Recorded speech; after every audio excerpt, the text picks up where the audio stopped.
All right.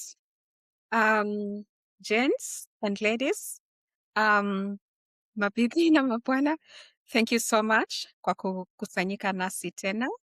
It's another session and we have you here and we are really grateful for taking time to be here with us again.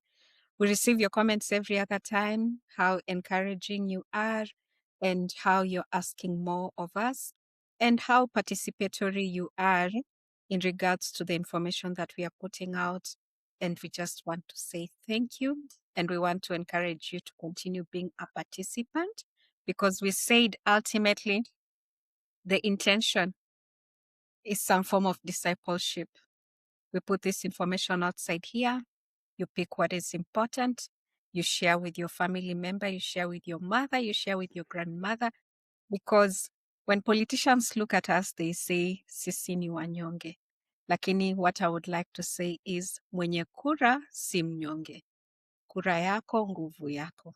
That's the least that you have that can change Kenya for the better. So again, just to say thank you for the feedback that you've given us and for the participation that you're giving us in terms of listening, but even more in terms of sharing the information that we put out here. So before I begin, I would like to introduce my fellows and then we can get into what we want to talk about today. I will start with and this is not favorism. I was told I favor people. Na hii si favorism. Nitaanza na Boni. Oh, thank you for not favoring me. Hi everybody. My name is Boni Mwangi. I'm a unit-based Kenyan economist. It's a pleasure to be here. Thank you so much. Thank you for joining us, Boni, always. And then I go to you, JM. Yeah. Hello. Thanks, Nasambu. Thanks, Bonnie. It's good to be here again. My name is James Esmond.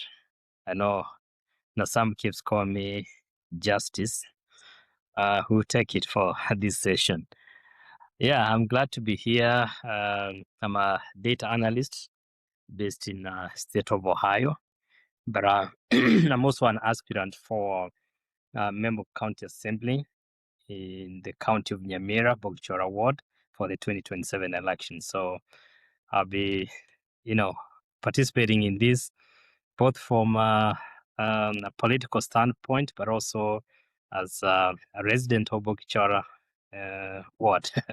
Thank you, Nasam.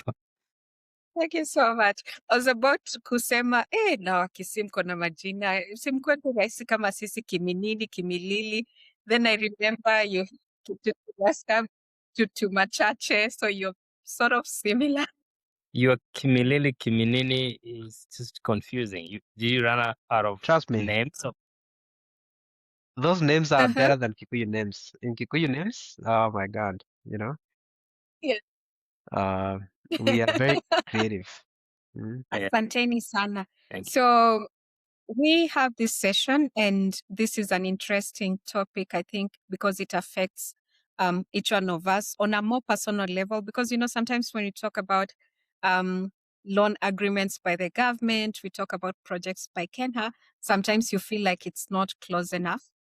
But today, the topic for today, it touches on every person because it spreads up to the constituency level. For the past few weeks, starting from the time the ex-vice president spoke about distribution of national resources, the topic that come to the table relates to CDF, Constituency Development Fund. And the reason why we want to speak about this is we come from different regions. Certain regions are growing.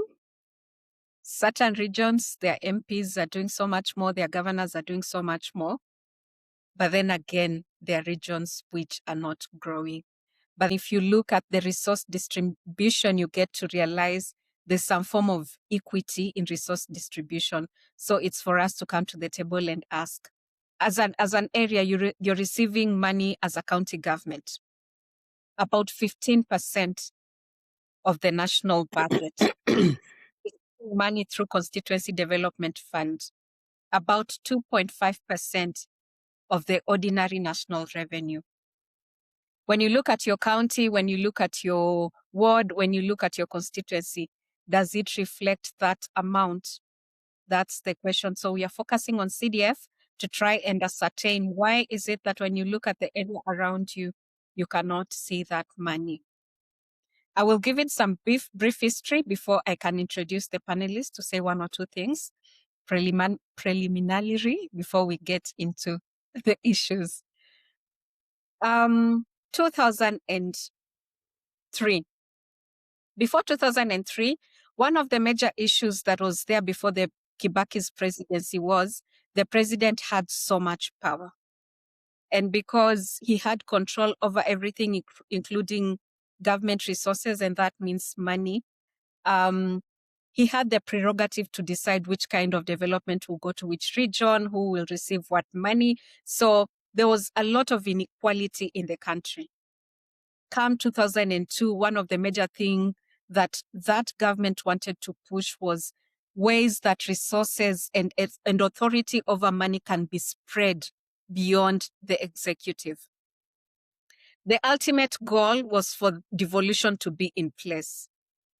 But because of the constitutional issues that were going on at that time, they started with the Constituency Development Fund, and that is the CDF.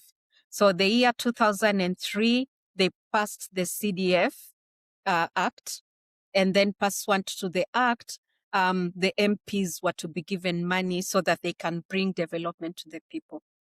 Intention very grand, objective behind it very reasonable and very good for the people, because the intention was take the decision away from the executive, bring it to different regions so that we can have equality in terms of development.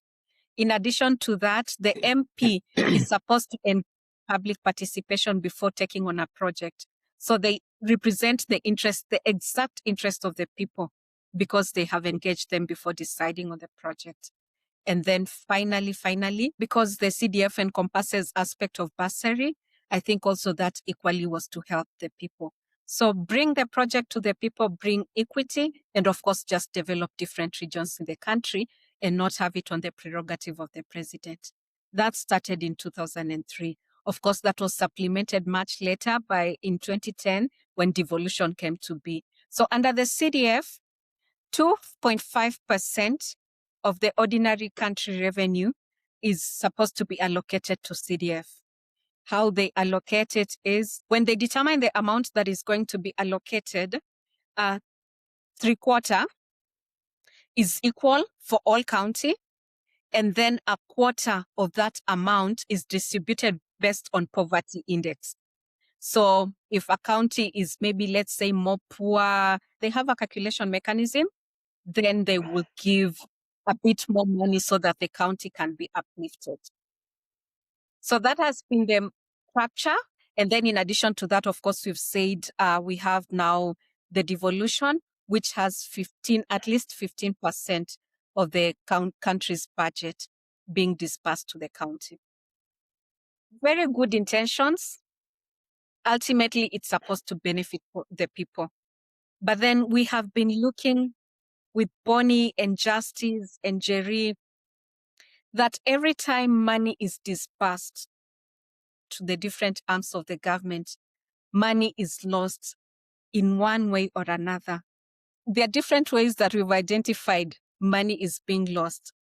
One of the area is they would do a project and then overvalue the project, but then deliver a substandard project, meaning the in-between money is being taken by someone. That is done by the national government. We pointed to Kenya, we pointed to Nairobi County government, we pointed to Isiolo government. It is a systematic way that they are doing it. Another way that they do it, they will have ghost everything, from ghost workers, from ghost schools, from ghost hospitals, from ghost loans. We are just a country of ghosts. And that is another way that they are taking money from the people. So today we are going to analyze all those areas to show how the CDF money is not bringing the intended impact to the people. And ultimately, what we as a people can choose to undertake so that that money can be of value to us. As I started and said, kuko na kura. Tunaitwa wanyonge kwa sababu we do not have power, but the biggest power we have is our vote. But even besides that, as we wait for the time to vote, the other bigger power we have is to check the government and to ensure they are accountable, because they seem to fail to do it themselves.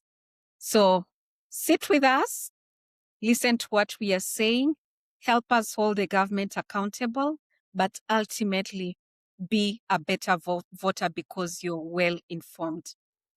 So we are going to start looking through different areas. And before we even get into that, I just want to bring some humanity aspect to this conversation and to make it human, because Rigathi pointed out and said, people are moving from different schools and they want to go to a school, let's say in central Kenya, where Ndinjoro has put Cabro, has put what and what and what. And the constituency where they're coming from, their MP or their governor has not taken monies that were intended for school development and put that money in the school. Instead, wameleta hiyo pesa Nairobi, wamejenga high-rise building Kilimani, Kileleshwa, Isli. So he said it is important for people to go back to their counties, to their constituency, wasomee huko, ili wa ensure the money that is disbursed for them is actually used for that purpose. To bring some humanity, each one of us fortunately comes from different constituency. Justice and Bonnie, and finally me, would you just give me a brief background of the standard of the school that you went to? And then if you've had a chance to go back and look at it, between the time you went to school and now, do you see any difference? Do you see any difference? I will start with Justice, because Bonnie is a bit busy, and then we can come to you, Bonnie. Thank you very much, Nasambu. You've given a very good rundown and breakdown of the history of CDF. Actually, this is really important because I remember when we campaigned for the NARC government, that's in the 2002. Believe you me, I was part of the campaign then. So, so we did campaign. I remember I was teaching at a school in Kisii called Kiriri Girls, and you know, Raila Odinga, the rest of the people would come around and mobilize us.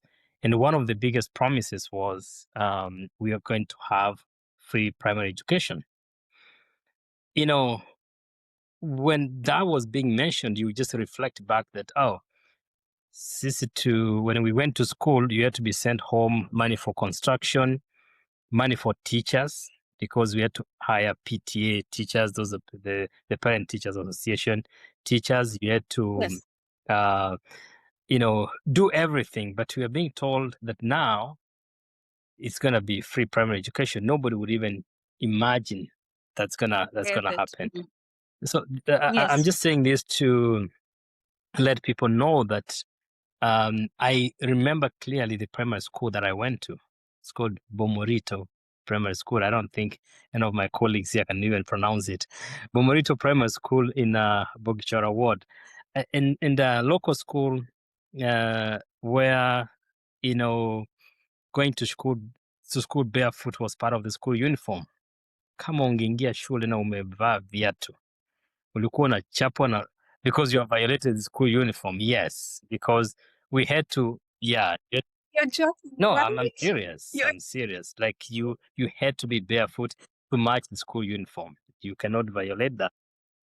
And you know, I remember to go to school with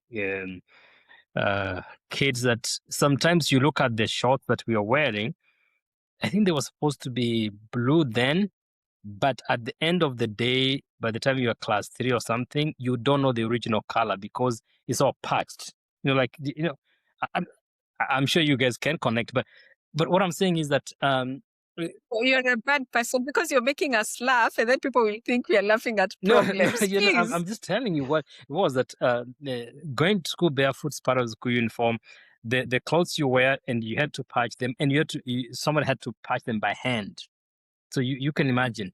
And then because also, so at the time when excellence was demanded, so you were beat up. We were really, corporal punishment was the order of the day, caned all the time. So you had to look for a little bit of, if you have like a little blanket or an old mattress, you have to put it from inside your shorts, so that when you're going to be beaten, you don't have the, like that kind of. So I went through that, and Bomorito Primary School. I'm glad when I finished. I was actually the leading in KCP then. Yeah, it was, it was really good. Having scored, at the very least, I can tell you, an A in math, and which of course continued up to, do I say up to this day? Okay, up to much later.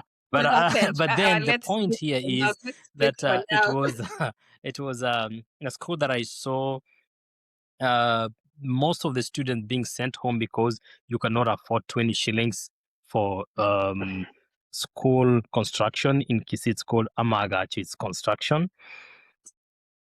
But here is the issue that I want you to pay attention to, that you are sent home because you cannot afford, so you are not in school to study.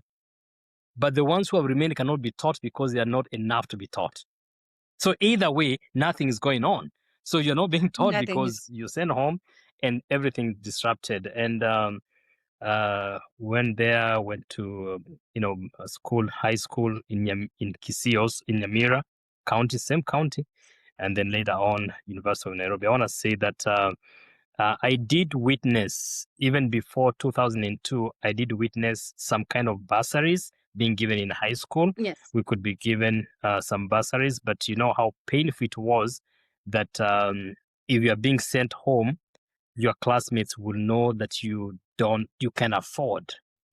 The last thing I want to say is how humiliating it is, mentally draining, a torture to have a student being sent home and everybody else looking at you that you cannot afford 20 shillings, 50 shillings. Talking about 50 shillings. Yes. And that is the kind of a life that we have gone to. So today, CDF and what it's meant to do means a lot to me, and I appreciate the opportunity to be part of this discussion. And I like what you're bringing to the table. Just that the poverty index in the country is really quite high. And then looking at that as a government, what you will think is, under the Constitution, education is a guaranteed right, I will say. So if majority of the people in your country are poor, then you have to find a way to support them for them to be able to attend school. So the shame that comes from poverty, and then the aspect that we are not able to access education because we cannot afford, really, there's a lot that is going wrong, and there's a lot that needs to be done to ensure that students are able to access education as guaranteed in the Constitution. Boni, hebu tuambie yako ilikuwa mzuri aje? Oh, one thing I realized is we always assume that we went through the worst. So I'm sitting here listening to our friend here describe his primary school. I would have thought that, I posted my school not too long ago when I was in Kenya, couple weeks ago, right? And of course it was not good. Of course, so that primary school is called Kerwa Primary School. It's in Kikuyu County. Yes. And it was even to this date, it's still the most, it's the number one choice for anybody who lives in that community who does not have the money to take their kids to a private school. So if you're an average Kenyan making 20,000 a month, that's your only option in that area. Yes. I'm sure, my mom would have wanted to take me to a private school, but she didn't have the capability to do that at the time. Yes. So I ended up going to that school. Yes. And I was there not too long ago, and I'm standing there looking at this classroom, and I can see myself. I used to carry this. We had these little cans, like a red one and a blue one, that I used to carry lunch. And I'm just standing there, and I can see myself 30 years before, with my blue and my red container for mm, lunch. And it just seems to me like that school had not changed for the better at all. Like, you saw the video that I posted where there was a notice saying that they had been um, rehabilitated three mm, times. But when you look at the school, you cannot see how that could have been because I'm sitting there and I can see the paint. The paint looks like the way I remember it, only yes, worse. Like the color is the same, but it looks worse. Honestly, I can't believe that that's where I went to school, right? Um, but but that's not unique. I mean, we live in a country where the average poverty rate is 40%. yes, We come from a place where the average citizen doesn't have the capability to take the kids to a private school. So when you're talking about bursaries, mm, when you're talking about all these other ways that we see in the country, I want you to think about what that means for the average citizen because you mentioned the fact that we love to talk about our country and say that we have a very progressive constitution that guarantees education. Well, what is the point of a guarantee in the constitution if if the funds to make that happen are not there, right? yes, If we tell someone a kid that you have a constitutional right to an education, but when the money goes to the county, when the money goes to the CDF, the money is stolen by someone, as people are gonna hear that. What do you think that does to someone's right? Right? It's not different than a police officer who arrests someone without any justification and puts them in a jail for a month. When you yes, see dictators doing that to human beings, where they just you get arrested, you haven't done anything, but they put you in a cell for a month. That's not different than what's happening here because if we're telling a kid that you have a constitutional guarantee for an education, but then the money's not there, yes. it's kind of like the same violation, right? I agree with Um, you. Mm, yeah, so I went to a school just like the one that our friend here was describing. I still I'm amazed that I was able to overcome that and go on to do other things. But my story is not unique. I know that, in Kenya, the average poverty rate is 40%. yes, My story, I think, is the quintessential Kenyan story of mm, overcoming. yes. Yeah. And and I like the bit where you're bringing in the concept of overcoming, and it says so just to give some form of hope because I know in Kenya right now there's a lot of hopelessness. Yeah, and that's a Everything is not as right. we hoped for. Everything is not working. Yeah, And when we speak about like 40% poverty rate, when you throw in numbers, someone will just look at it and think, oh, okay, 40%. It means yeah, our what? yeah, yeah. Let's It not even is. they're going Yeah, to go to school. Let's yeah, even not talk about ati wataenda hospitali kufanya nini. Like yeah. it is bad. It is really bad. So when you speak about your story being one of conquer, then I would Hmm. just like say there is hope because justice pia yake ni ya konka, yako ni ya konka, wacha pia nipeane yangu uone Yeah, pia. Justice used to think ati yeah, I'm a privileged person. Hey, far yeah. from it. Nilioga nika. But listen, the more Yes. important thing here is this. Mm, We should not, when you look at, again, and we've had this kind of a discussion before. So our buddy here was the number one student when he graduated in yes. that primary Mm, school. mm, I was the same. Okay, I yes. was the same. So I led Yes. my school when I finished class 8. And again, I'm standing here, but to me, the true measure of a system is not what happens to the number one and the number two, mm, because that's only that's 1 or 2%. The Yes. true measure of a system, of how effective Yes. a system is what it does to the average student, and even maybe even more the ones that are at the bottom, because Yes. what about them? So if you go back and you look at your classroom, if there was 40 kids, okay, sure, you're number one. But what about the other ones that are bottom 30, right? Bottom 20. So we should not think that our system is good when only 1% or 2% of the people succeed. Our system should be doing a lot better for those people. I agree. I agree with you. And I think that's also an area that we should get it. We should Yeah. get to.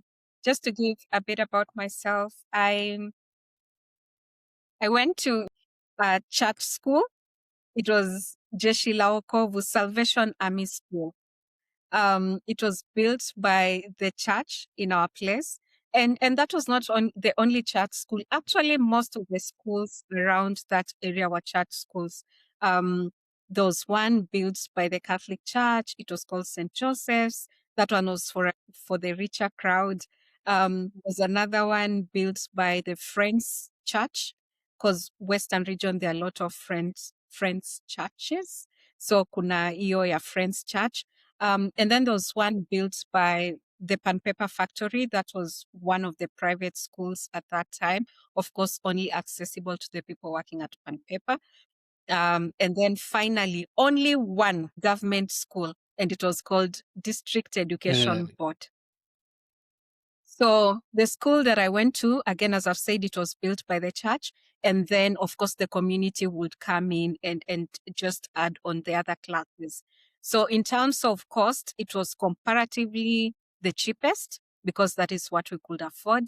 I personally nilisoma chini ya mti for 2 years. You have any pictures that you can share? I will pay a lot of money to with see your that. school uniform. Let me see if I can ask, but my mom, let me see if I can ask any of my relatives just in case my mom had any photos, alafu nitakupea. Yeah, but tulikuwa tunasoma chini ya mti, and then kukinyesha tunaingia kwa kanisa. Yeah. Alafu in terms of, after a while we graduated, we went to darasa sasa yetu, but it was ya matope. So because it was a matope na chini iko matope, on Friday we had to bring zamadi so that we can boma. So that we boma, and then for the jigas, vumbi, usipate jigas. So every Friday tunaleta zamadi, tunaboma. What else? So for the sake of Bonnie, so samadi is the cow dung, right? Okay. Cow dung, yes. I'm trying to remember that, but I didn't want to, what some people might be eating right now. Yeah. I'm not sure. I want to bring that up. Yeah. Wow. So you're telling me that there's a chance I see my son walking in here and he smells fun, and I ask him, "What are you guys doing at school?" And he's talking about bomber, right? You're telling me that that used to be normal. Yes. Especially on Okay. Fridays, and Mm. this is all done by the students. You just have to carry this from home. Yes. You bring it. So, and again, not to be funny about this thing. So you've already brought this cow dung from home. You went and got it from wherever you have cows. You bring it home. So if it's stinking, you bring it from home. Yeah, to school. The schools don't have cows, so you bring it from home. So they ask you to bring that. How are you carrying it? I'm sorry, I don't want to be ignorant. Yeah, but I'm just different bags. I'm thinking about the logistics. Wherever here. you can have like teens, wherever. Oh, you bring it. So dang. you couldn't tell that it's stinking because everybody was stinking. So then I Like guess that. Okay. so the thing is that all of you are the same. And I remember when some of us started, we used to have like the dust or the dirt on the ground, and that's where we do our school work. Write 1 + 1 on the dust equal to whatever 2, and the teacher will go around and mark on the ground, and that's how you do your homework, and that's how you do your school work. So it was really it was I did that, and we went through that. Yeah. Me too. Yeah. In nursery, we like, who has money for books? We're just here, please. Let's just learn what we have. So you just on the ground, and then the teacher will just mark whatever you've written. When you get to class 1, that's when you're bought for books. Earlier than that, there's no money. But basically, that is what the school was. When I went back a few years, I saw those improvement in the school. I was telling you the other time, like the school did not have a fence, a gate. Of course, it didn't have a class, so it wouldn't have a fence and a gate. And I used to tell my mom, instead of even thinking of the class first, I was thinking about the fence and the gate. So I'll tell mom, nikikuwa number 1, utanipeleka shule yenye iko na gate, instead of even saying ati shule iko na darasa. But oh, that is funny. when I went a few years back, I saw wamejenga, wameongeza. But Yeah. what I would like to point out, the reason why I'm speaking about the progress in the school is to Mm-hmm. say that it was being done by the parents. Yeah. It was being done by the parents and the student. Maintenance by the students, progress by the parents and the community. So to Yeah. some extent, I would understand that entitlement that Mm-hmm. people would have and say, please do not come to my school because I think they have invested into it. And if you're not doing the same on your side, and then we Right. come and find it not as good, then please, Right. then let's have our own. That bit I would understand. Of course, I have reservation in terms of exposure, in terms of it's all national new and we are entitled to it. All right. And maybe if we put checks less, that is a better strategy, other maybe Yeah. canceling people out. But then let's speak through this, and I think we can talk through those areas as Yeah. we continue. We continue. We are going to start with our first tenet. We are going to look at the areas where the CDF amount is lost, and then ultimately we analyze and see whether developing a country through giving 290 people money is a viable way to develop or not, or if we need to just put checks in place and maintain the mechanism. So the first area is irregular and unaccounted bursary expenditure. So basically what this means is under the CDF scheme, what is supposed to happen is 5% of a maximum of 5% of the allocated amount is to be spent on administrative fee. And then at least 10% is to be spent on bursary. And then the remainder to be spent on development. The 10% and the remainder is discretionary. They can increase the amount and make the bursary be higher. Some constituencies do that, but at any given time, they should not go lower than 10%. So under this laws, bursary is allocated. They've decided they're spending whatever amount. Under this scheme, in the year 2023-2020, we've lost about 2.12 billion. 2.12 billion. What did I say before? We are a country of ghosts. People say they're disbursing money to students. We try to track and see which students have been paid for. Our students onekani. Pesa inasemekana imetumwa hii shule. We try to track, the Auditor General tracks to see which school has received that amount, which student received that amount. No student received that amount. The total of that amount is 2.12 billion. 2.12 billion. Watoto ambao walikuwa entitled kupata pesa ya bursary na hawakupata. I will just give some prominent example. Awendo, they decided their discretionary amount for bursary to be higher. Do you know how much money the Auditor General could not account for in terms of bursary? 125 million. One constituency. 125 million. Can you imagine? And that is just but one of the constituencies. Most of the constituencies, they've lost money ranging between 60 million, 70 million, 80 million. All those constituencies, look at that and tell me, is it a good thing for us to continue using this money through the MPs? Bonnie, take us through that. Yeah, I mean, this is, every time we talk about this bursary situation, I want to cry because we just spent 30 minutes talking about our backgrounds, how we are all products of public school systems. So when the government is sitting down and thinking about how much to allocate to bursaries, they're supposed to be thinking about me, you, people like us, right? These are the people that cannot afford to go to a private school, right? That's what this is supposed to be to help. So when you think about, first of all, let's put some numbers on the table. So last year, our CDFs had a budget of about 83 billion. I think it was 80 to 83 billion was the budget. The amount that ended up getting sent to them was sorry, actually, what they actually spent last year was about 57 billion, right? So they had a budget of about 82 billion, 83 billion. They end up spending about 57 billion. And out of that number, it's again, we're talking about that's the CDF in entirety, right? Out of that number, 2.1 billion in bursaries cannot be accounted for. And to me, what's even more important is not just the number; it's where some of this stuff is happening. When you hear some of these names, Awendo. Look, I've never been to Awendo, but I can imagine what Awendo looks like. Yes. So Awendo is one constituency where they will have received something like 200 million in Yes. CDF allocation that year, and 125 million of it cannot be accounted for in bursaries. Imagine. You know, Embakasi South, 91 million. South Could you Imenti, could you say who's the MP for Embakasi South? Let's put a name to the evil. uh, yeah, let's do let me look that up. I mean, this is just unbelievable. This is unbelievable. Uh,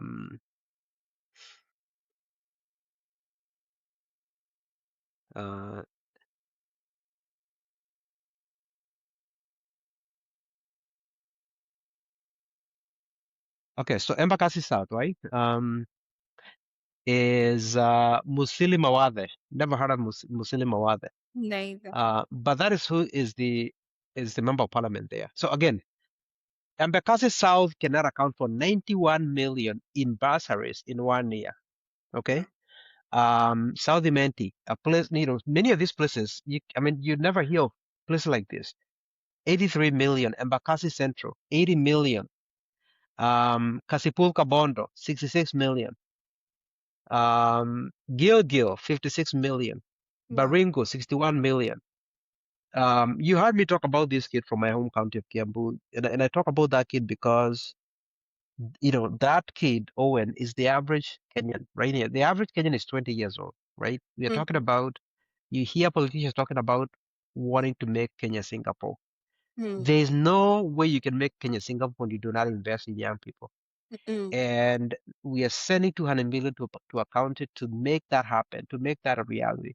Yes. And every shilling that we send to this CDF, just so you know, it's borrowed Mm. money. You've heard me talk about the fact that we have counted the runs on budget deficits. We've never had a balanced budget for Mm. 11 years straight from 2014. We've never had a balanced budget. Every single year, we are borrowing a lot of money to try and keep this thing going. Yes. We Mm. send money to these CDFs, Mm. and the money gets there, and one constituency cannot account for 125 million in Imagine. bursary money. I want you to imagine, I mean, bursaries, I've never applied for a bursary, but I do know that there's a process, right? If you walk in and you need some help from the government, um, you don't just show up and this is not like passing candy in church on Sunday, right? You show up. If we are serious about the purpose of CDS, it's supposed to be helping people that are needy, right? Yes. So I cannot imagine that you give out money to someone before you see who they are, where they Mm. go to school, Mm. what type of student they are. How do you confirm that they have the need for it, right? So there's no way that you can hand out 125 million without having names, without saying this is the number of students that we give this bursaries to. This is where they go to school, right? Yes. I mean, and you hear me talk about the fact that we don't have competent people in government. I don't know if I can give you a better example of this. We are spending close to 60 billion, and we take that money and we divide it to chunks and we send it to 300 people across the country. Yes. We tell ourselves that we are serving people. And so just think the CDF is supposed to be there to quote unquote develop the county, Yeah. provide opportunities for kids like that to go to school. But we've taken that money, we've divided it into little chunks, and we've sent it to these criminals around the country. Mm. And so now we don't even have a standard way of distributing this money. When you Yes. go, one of the common things that I get when I look at this CDF, and I've looked at least 100 of them, they often cannot tell you, like we're talking about here, they cannot tell you where the money went. So 125 million in one country cannot be accounted for. But even the Mm. ones that tell you we did give it to this number of students, they often cannot tell you how they determined that those people qualify for that. So you Confirm. have 60 billion that's being spent. You don't even know if it's going to the right people. You don't Yes. even if it's addressing the right need, because again, if it's up to me as a politician to say how I'm gonna give it, how do you even measure the effectiveness of this program? I Right? agree. I mean, just think about that. If you run something like this in the private sector and you tell someone, I said 60 billion, and I ask you, okay, so how is the money getting allocated? Yes. You don't know, Yes. right? You don't know because oftentimes these people are gonna give, they have a bunch of cousins. I'm just gonna give you the money and say that you went to school, right? You don't have any ability to even measure the effectiveness of something like this. And I I tell people, agree. part of our issue is not just that we have a lot of criminals. We have a lot of criminals, yes. We also have a lot of dumb people in government. What Mm. sense does it make to take 60 billion, divide it into little chunks, you send it across the country, and you Mm. don't even have the ability to tell someone, this is how we determined need, this is who we allocated the money to, and this is how we're going to track to make sure that this money is actually making a difference in this case lives. So, it's 2.1 billion that cannot be accounted for. But to me, what's even more important is where this money is. When you look at these counties, I don't see any county here that I recognize in terms of a place that I've been to, right? We are talking about Kitui South. We are talking about Ndere. We are talking about Narok. So you think Mm. about Narok. Narok Mm. CDF, 45 million. Mm. Igembe North, 44 million. Mm. Nyaribari, Nyachate. I think I'm getting closer to my brother's Yeah. neighborhood. Nyaribari Chate, 40 million. Mm. Molo, 40 million. Madeira. Mm. Madeira is maybe like the first one that I've seen from Mount Kenya, but the point is that all this criminality is across the country. And Yes. the report that documents this is not a secret. As soon as this report comes out, Parliament has the ability to see it. Yes. Everybody can see it. And it says right there. And the auditor is not shy about it. They are telling you right there. When you look at the auditor's report, there is a table, an appendix. It says, Appendix number 5 in this report, unsupported bursary disbursement. That's the title of it. Okay? I mean, if I'm in Awendo, you're telling me not to burn down a country, and there was 125 million that would have been there for me to be able to attend school, and it was taken by a politician, and you're telling me to worry about my country. Ban the country. I agree with you. I agree What with you. country are you talking about? Yeah, I fully agree with you. And just putting it in simpler terms, I'm trying to think about black tax. right. You come from a family, you're the person who's depended on by the majority of the people in your family. Mm-hmm. One of the ways that we've realized is sustainable help Yeah, is that you cannot be taking money every day and giving to someone. It cannot be on a need basis. When they need money, yeah, unatoa unapeana. That is not right. sustainable because your tap will dry up, Yeah, and also right. it is better to teach people to fish for themselves. This is what we are doing in Kenya. Yeah, The government is taking money that we do not have because our taps have already dried up. Our yeah, taps yeah, right up now, we are just getting loans and getting loans.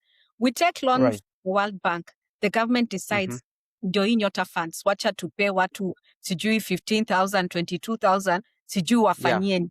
You've not even right. looked at the feasibility of their business model or anything. You take a loan and give people money. Hiyo ni nyota, whatever that is meant to do for the Yeah, people. No, I know it's political related, but because we have to pay as a country, it's something that should worry us. Hiyo ni nyota fund imeenda kando. Unaenda before nyota fund, there was another fund that was there. I cannot even remember what that name was. Again, yeah, that is down It's the called drain. KYOP. KYEOP. Pachana, yeah, even before Uhuru's time, just this government, there was another fund The that Hustler they one? wrote off No, about 6 billion. Yeah, Hustler Hustler Fund. fund that they yeah, wrote 6 billion. You come yeah. to the people, you say, and why I'm bringing this to the equation, Bonnie was Mm. saying, how do you measure your metrics of Yeah, success in such a scenario? You come and yeah, then you decide you want to give people bursary. Okay, yeah, well and good. But are yeah, you able to sustain such a practice year in and year out? Is it not yeah. better if such monies are taken and put in investments that can empower people?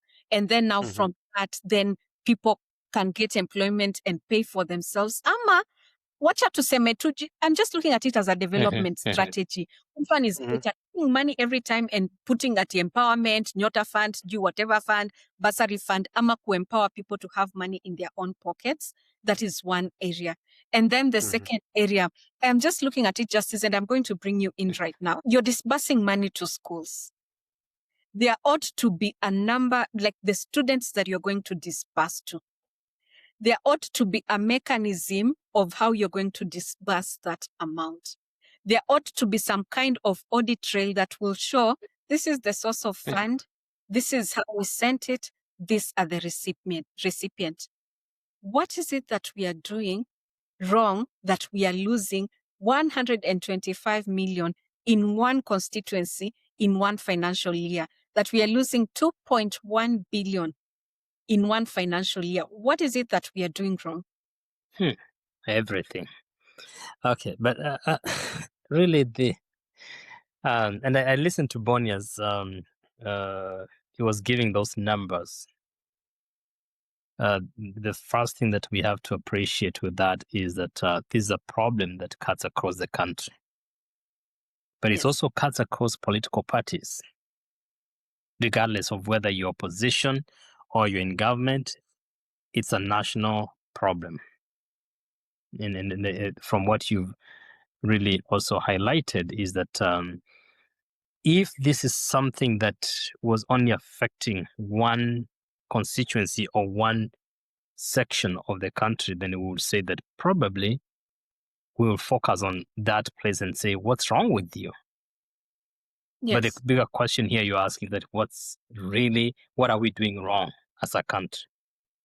So this moves away from not only the people that need to take responsibility as the members of parliament, but also it brings this conversation to the national level. What are we doing wrong? If it's a problem that's affecting everybody. Because what you're looking at here is a situation where we have to ask ourselves, especially this CDF thing, is that are we really building an educated citizens? Are we building a generation that is empowered and equipped to do what they're supposed to do? Or are we funding political performance?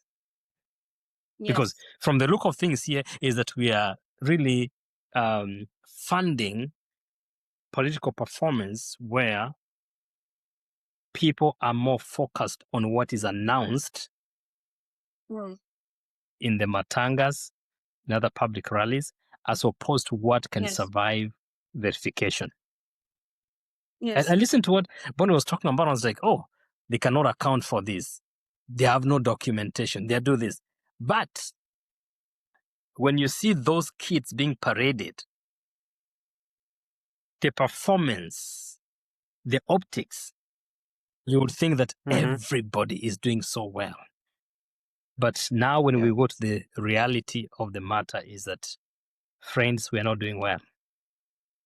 No. Because this is money that is lost. So when the audits are done and you see that the trails are missing in these bursaries, that's not a clerical error. No. That's not an error. That is, I think if you're not a CPA and you don't know how this is done, a CPA has no interest in besmirching your name, right? They're gonna ask you a question. They want an explanation. They give you all the time in the world. When the auditor gets to a point where they document this in a report and say it's not supported, it is not because they sent you an email and you did not respond. It's the result of so many back and forths, right? They give you every single opportunity to convince them that that assumption that they have is not correct. So again, and when you listen to some of these reports, it's just the stuff that you hear defies credibility. I want you to imagine that you've given me a job. We're setting up a company, okay? And we're gonna set it up in some constituency. And that business brought in 206 million. It's me, right? I'm running it.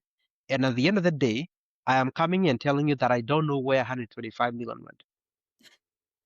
I don't know where it went, right? I want to, what kind of a discussion are you going to have with me? As the guy that's running that business, if for 1 year I tell you, yeah, I collected 206 million. Okay, so what did 125 million go? I don't know. I don't know where it is. You know what I mean? This is, that sounds crazy. in a private setting, right? But it should be the same way about government. Why is it that we have a different standard for government?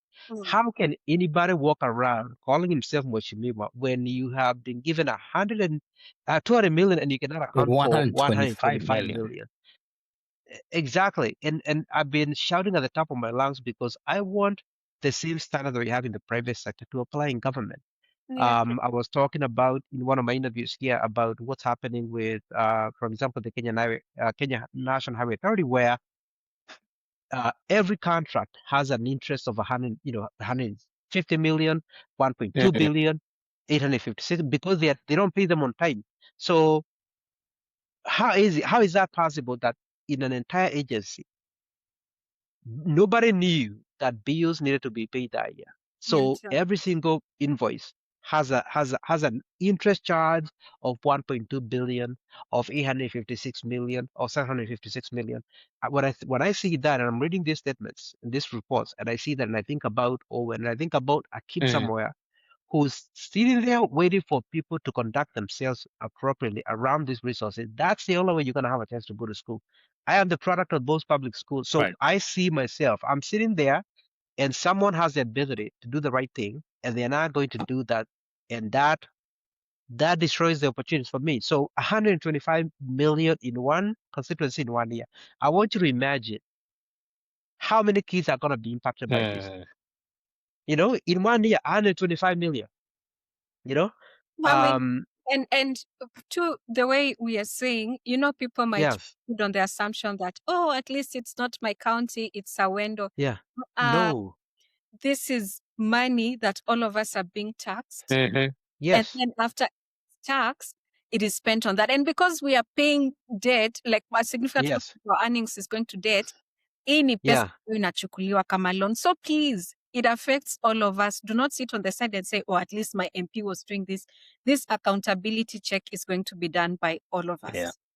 Absolutely. Nasam, growing up in the village, we would be sent to the shop to go and buy a kilo of sugar. You're given money, go buy a kilo of sugar. But what do?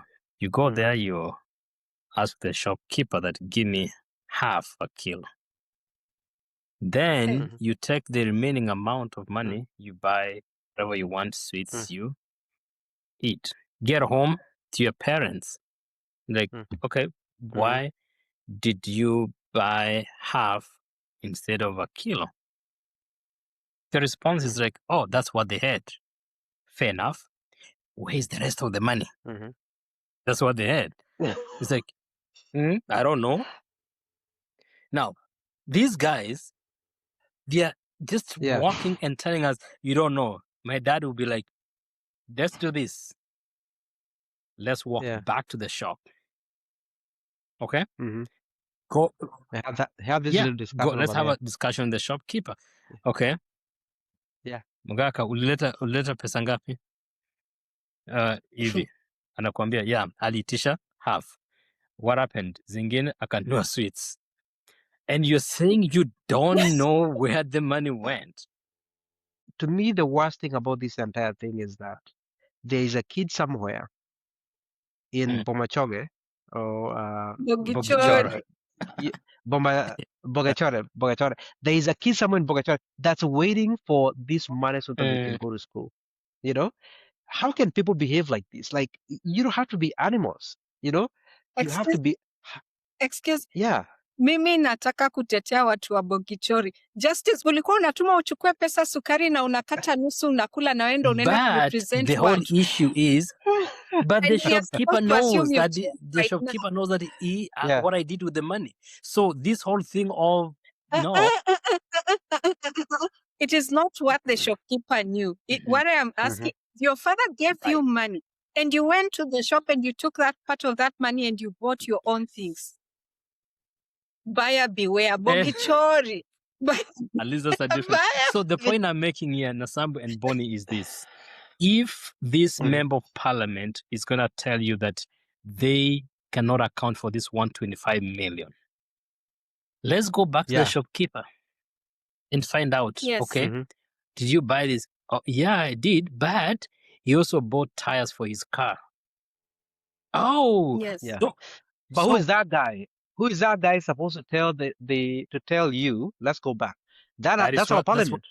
that's the You point. and I can't do that. That's the point. This report that this data we are talking about has been out in 2026, right? This is from 2023, 2024. It's been out there for like a year. Yes. You don't hear anyone talking about it. No. So there's one constituency where 125 million cannot be accounted for, and we are walking around like everything is normal in this Awendo, country. who is the Okay, member of and parliament? Yeah, I don't even know Oh, who that is. But Embakasi 91 million, South right. Imenti 83 million, that Embakasi Central, Indikasi you in, said is the Mulei Yeah. guy. yeah, Mawada Yeah. Musili, Msili. you know, Awendo. Malindi 65 Right. million, you know. Some of these places, I can hear the name and I can see the schools. John Walter Owino, born in 1974. That's the MP for Awendo. That's for Yeah. Awendo, right? Yes. Bomachoge Chache, 19 million. Again, just hearing these names, I can see the schools and I can see the kids that are out there, right? And again, you're talking about like 50,000. Yeah. I don't even think anybody gets more than 50,000 in these places in terms of like the individual student. I don't No. think anybody's getting more. In my county, I ran into one lady last month when I was there, and I was talking to this lady who has 2 kids, and she told me that she is having to pay 14,000 for each kid, and she's got 2 of them in school, right? Primary school. She's paying. So she told me I have a bill of 28,000 in a couple of weeks. And we were talking about, the issue of CDS, and I asked her, how much do you get in bursary? She said, I get about 3,000 every year. So she has to pay 28,000, and she's getting 3,000. You know what? This lady is selling what they call Uji Power. Uji Power is Uji, basically, right? And I bought some Uji there, but every cup is like 100. I want you to imagine what that lady has to go through selling Uji for 100 to save, to actually go through pay all her bills and then save 28,000 and then go pay that at school. And then you hear that 125 million is missing. In that. Is missing. We have normalized corruption in this country. We've gotten used to numbers and corruption because in a normal country, if you give this kind of numbers where one constituency in the middle of nowhere cannot account for 125 million, they will shut down everything to go find out. Honestly, if you went with a gun and robbed Kenya Commercial Bank and you stole 125 million, you don't think they're going to shut down the country to come get you? And I want You know? just to bring something to the picture as we finalize on the topic. Every constituency last year got around, the least they got was 161. The highest they got is 206 million. So assume someone is getting 206 million and they're taking 129 million and they're getting it. Because when we say it's missing, hakuna in simple word ni ati walichukua wakaingiza kwa mfuko. Yeah, it is someone's pocket. So, and I like what Justice and Bonnie have brought out.